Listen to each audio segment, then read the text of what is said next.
One of the projects that's been involved in building the woodland garden has been to actually create a hedge down the outside of the property.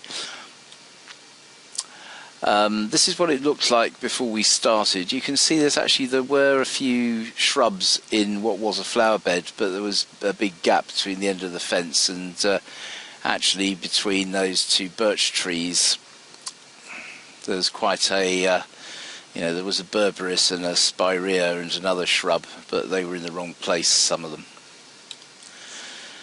At the top of the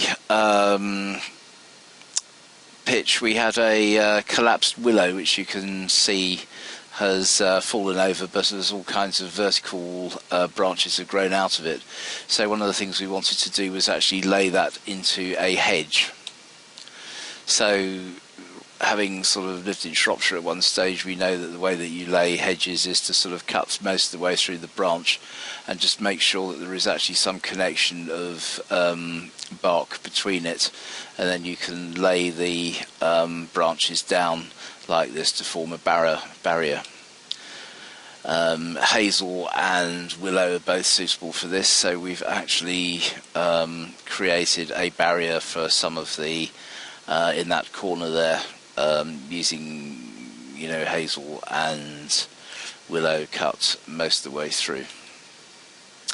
The case of the spirea, we had a clump there. We basically dug it up and divided it into smaller sections and put that up the line of the hedge. That was done about 3 or 4 weeks ago. We're talking in the 25th of March now, and we can see that actually the leaf, you can't see it here, but the leaf has actually begun to come back on those divided sections. This is the view about 2 or 3 weeks ago. We've effectively cut the berberis back on the inside but left it on the outside, being prickly. It will sort of repel the deer.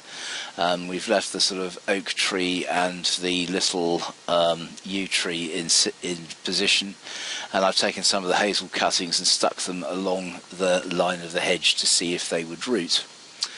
Currently it looks as if the hazels are actually budding, so I think that they're in fact going to root. This is actually looking from outside the hedge in towards a couple of the new apple trees. You can see a James Grieve in the foreground and a Braeburn further back, and some a patch where we put the rhubarb in on the other side of the straw, which has been spread over compost holding the potatoes. So actually this is what the extent of that section of the new woodland garden looks like. There was 3 fruit trees, some rhubarb, and a whole bed which is built out of potatoes put into compost, covered in straw on top of a sheet mulch of cardboard and flicati rug. So that's what it looks like now. We're really hoping that by the middle of the summer it will actually start to have established itself. That's it.